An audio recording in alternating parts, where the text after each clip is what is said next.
ஓடி வாழ்வா. அப்படி இருக்கு நானும் இந்த பாதாளப்பட்டை ஆளக்கூடிய மாயாசுடன் மகளாக பிறந்து செல்வி செல்வி என்ற பெயரோடு மிக சீரும் சிறப்போடு வந்துட்டு இருந்தாலும் தந்தையை பார்க்க அதுக்கு முன்பதாக அவைக்கு அவனை பார்க்க வேண்டும். ஏண்டா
எல்லாத்தையும் கூட்டு வச்சுக்கலாம். இதை கூட்டு வச்சுக்க மாட்டாங்க. குடும்பத்துல கூட்டு வச்ச கோளாறு இருக்கு.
உங்களுக்கு தெரியுமே ஊட்டாங்க பெரிய புளியா மரம் உண்மைதான்டா பாடி பத்தி வச்சு வந்தா அங்கதான் தங்குவாங்க ஒரு நாள் கலாய்க்காரன் வந்து தாங்க கலாய் போட்டுறாங்க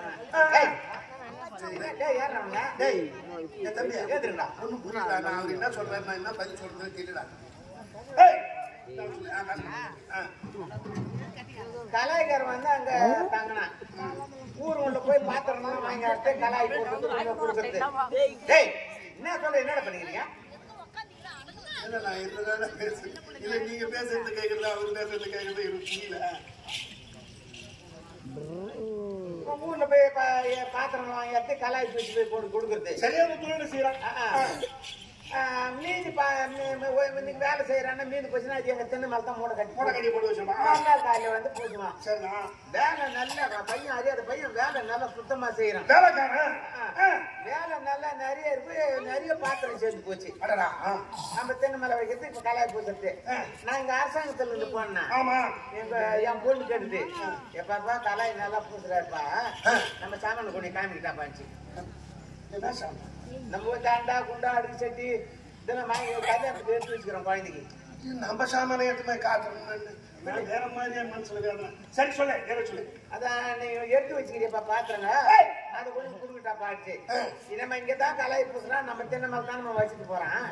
கொண்டுமே கூடாமா அதுக்கு நம்ம கிடக்குது இல்லை. இது கொண்டுமே அவனாண்டு கொடுத்துட்டு எதிர உட்காந்து எப்படி உட்காந்து வேடி பார்த்து தெரியல. கலாய் பூசினே தானே பூசணும் பூசணும்னு குழந்தை தள்ளி கிளம்பிட்டான். ஏன் நல்லா வெளிச்சமா தான் சொல்லலாம். கலாய் பூசணும் பூசணும் பொண்ணு கலாய் பூசணும் யாரு இல்லையா இட்டும் ஓடிவிட்டான். அரசாங்கத்துல இருந்து வீட்டை வந்தா வீடு திறந்து பாடி திறந்த வாசிப்படி திறந்தபடி ஆகுது. உள்ள போய் குரல் கொடுத்தா குழந்தை காணும். தென்னை வந்து பார்த்தா கலாய் காரணம் காணும். நானும் தேடிட்டு ஸ்டேஷன்ல போய் ரிப்போர்ட் கொடுத்தேன். அப்புறமா ஒரு வாரம் பொறுத்து லெட்டர் வருது. பையன் சென்னையில இருக்கிறான். பையன் சென்னை ஆயிட்டானா? சென்னையில சென்னை ஓடி போய்க்கிறேன். போய்கிட்டு கூட புளியாந்தோப்புல இருக்கிறான். நல்ல இடம் தான். புளியந்தோப்புன்னா மெட்ராஸ்லயே முக்கியமான இடம் புளியந்தோப்பு தான். அங்க புளியாந்தோப்புல போட்டேன் லெட்டரு. நான் ஸ்டேஷன்ல போய் சொன்னேன் இது மாதிரி குழந்தை அங்க பாரு அங்க யாரும் போக முடியாதுடா. அவங்களே பயப்படுறாங்க. அப்புறம் என் பொண்ணு அப்புறமா போன் பண்ணிச்சு எப்பா நான் இப்ப தாலி கட்டி கிடக்குறேன்பா. தலை ஊதி தலை ஊதி பையன் பார்த்தா என்ன தாத்தான்னு தானே கூப்பிடுவான். அது போட்டாங்க என்ன பண்ணுது. ஆனா இது குழந்தை பாரு கிழிச்சப்பட்ட தாண்டல உன் சொல்ல மீற மாதிரி அச்சு கூட இல்ல அவங்க கொண்டு வளர்த்தா என்ன மாதிரி வள. அதுதான் நான் இந்த மாதிரி விட்டுட்டான். நீ படம் ஒண்ணு வளர்த்தாங்க. அதனால என்ன ஜாதி கட்டிட்டாங்க. பொது கணத்துல தண்ணியை எடுக்கக்கூடாது. ஆக்கத்துல பாத்துல போய் நெருப்பு பேசக்கூடாது. யாரும் பேசக்கூடாது. எங்களுக்கு ஜாதி கட்டிட்டாங்க. பொண்ணு பேசுறான். பொண்ணு என்ன மாதிரி பொண்ணு பார்த்து வளர்க்கணும்டா. மழையா மகளே செல்வி. அப்பா அப்பா என்னப்பா நல்லா இருக்கீங்க கண்ணு. அப்பா பார்த்தா தெரியல. ஏன் முழிச்சம் பட மாட்டேங்குது. எலுமிச்சம் பட மாட்டோம். ஏன்னா வாய் ஒழுது வாயா உனக்கு. என் மேல விரல விடு. விரல விடுவா. தடி விடுவாங்கடா உனக்கு. வரல விடு சொல்லி. மகளே செல்வி நடவாக இருக்கின்றாயா? குறைவென்பது கிடையாது. இல்லப்பா ஆட்சியிலே உனக்கு எந்த குறையும் கிடையாது. இல்லையா தாய்க்கு தாயாக தந்தைக்கு தந்தையாக இதுவரையில் எடுத்து வளர்ந்த இந்த குழந்தையை தக்க பருவம் அடைந்திருக்கிறார். உனக்கு ஒரு கல்யாணம் பண்ணிப்பாங்க ஆசமா வேற ஒன்றும் கிடையாது. என்னப்பா திருமணம் செய்து பார்க்கலாம் என்ற ஆசை. கல்யாணமா கல்யாணம் கல்யாணமா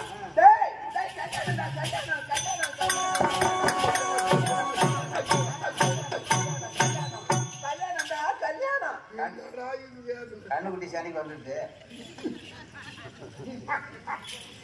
ஏண்டா அதுதான் குழந்தை தெரியாத குதிக்குதுடா. நீ ஏண்டா குழந்தைக்கு திருமணம் என்றால் கல்யாணம் என்றால் தெரியவில்லை. கல்யாணம் சொல்லாத செல்லு தள்ளிக்கிட்டுங்களா. கல்யாணம் தெரியாதே இருக்கான். அதெல்லாம் கிடையாது என் குழந்தை கையில. அதெல்லாம் கிடையாது. கல்யாணம் தானே. ஆமா கல்யாணம் என்ன தெரியாது. ஏண்டா கல்யாணம் எப்படி இருக்கும்?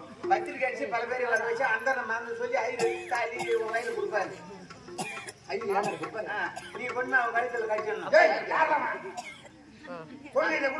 அவன் பாய பண்ணி வேலையை தண்ணி போட்டு ஒண்ணு ஒண்ணு கூப்பிடுவான். பாலி பண்ணி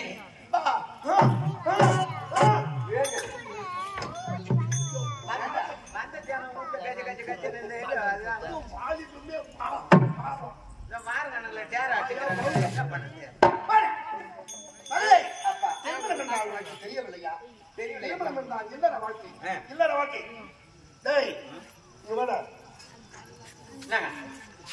மரம் பழுத்தால் அதற்கு காவல் கண்டிப்பாக இருக்கிறது. ஒரு பெண் வயதுக்கு வந்தால் அதற்கு துணை கண்டிப்பாக இருக்க வேண்டும். கண்டிப்பாக இருக்க வேண்டும். இது என் மகளுக்கு இது தெரியவில்லை. அதாவது தெரியாத பருவம். குழந்தை சொல்லி வைங்க. உங்களுக்கு தானே அந்த பொண்ணு கல்யாணம் பண்ண போறீங்க. அதுக்கு மலர் பரிசான் கொடுக்குற வேலை இது வேற தண்ணி ஊற்றுற வேலை சொல்லுவீங்க. இது கல்யாணத்தை பண்ணி பார்த்துக்கலாம். முதல்ல உன் கல்யாணத்தை பண்ணி மகளே செல்லி, அப்பா ஒரு வேலை அம்மா உனக்கு. அப்பா எனக்கு வேலையா? ஆமா. எனக்கு என்னப்பா வேலை? விளையாட்டாக இப்படியே இருந்து விட்டால் எத்தனை அக்கறை இல்லாமலே இருந்து விடலாம். நந்தபுரத்துல ஒரு கன்னிகா மாடம் இருக்கிறது. அந்த கன்னிகா மாடத்திலே ஒரு பெண் இருக்கிறார். அவளுக்கு தினந்தோற பூஜைக்கு மலர் கொண்டு சென்று கொடுக்க வேண்டும். அப்பா நம்முடைய அரண்மனையில் ஒரு பெண்ணானவள்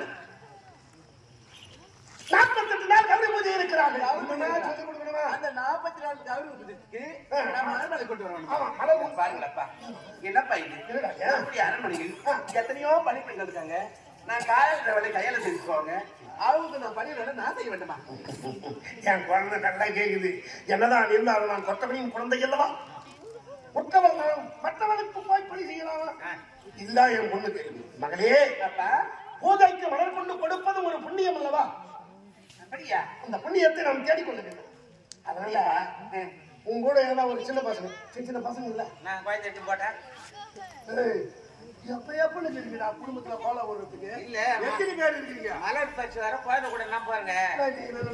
சின்ன பையனா பெரியவங்க கூட சின்ன பையனா எதுனா பார்த்து கையில பிடிச்சிட்டு போ. அப்படியாப்பா?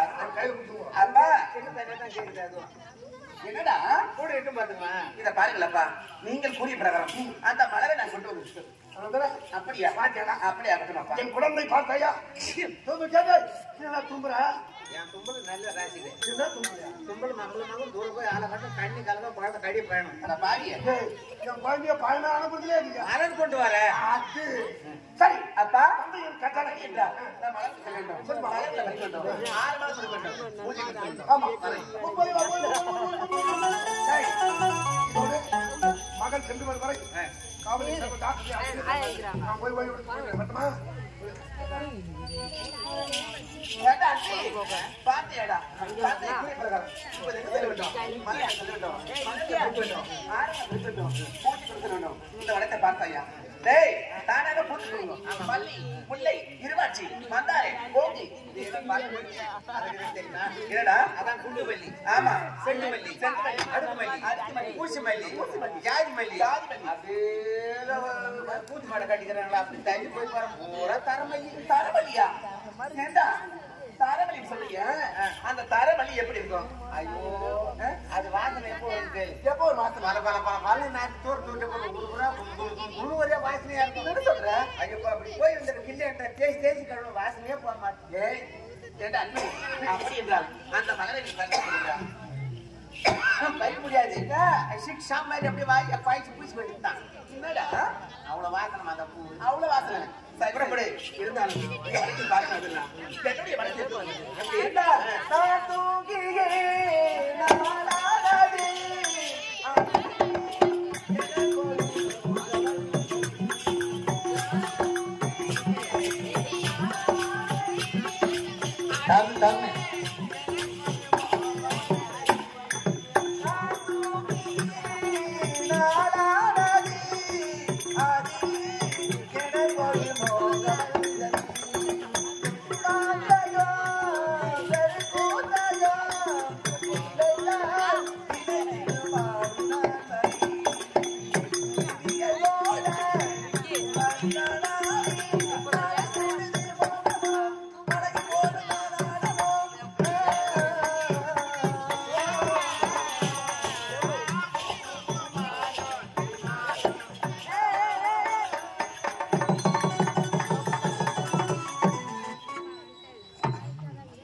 தண்ணி பெற்றால் தாய் என்று யாருடன் கேள்விப்பட்டிருக்கிறோம்.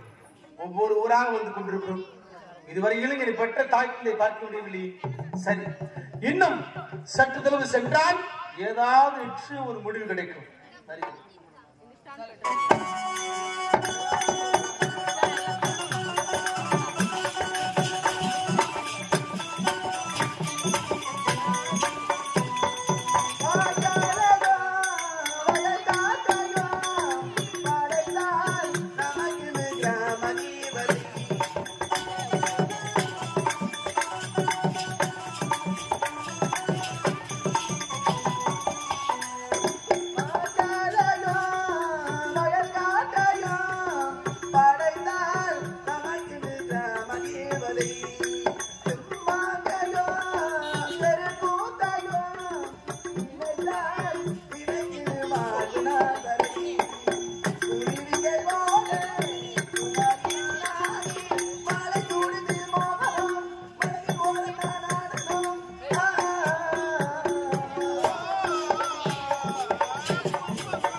நெடுந்தலும் வந்து கொண்டிருக்கிறோம்.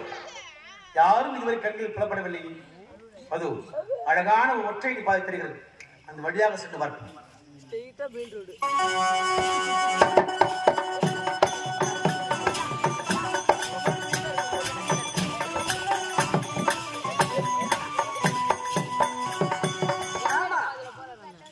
மலர்களை வந்து விட்டோம், மலர்களை பறிச்சு விட்டோம், ஆரம்பத்தை வச்சு விட்டோம். பந்தி விகடம் ஆக்கிவிட்டது. தந்தை தேடுவாரு.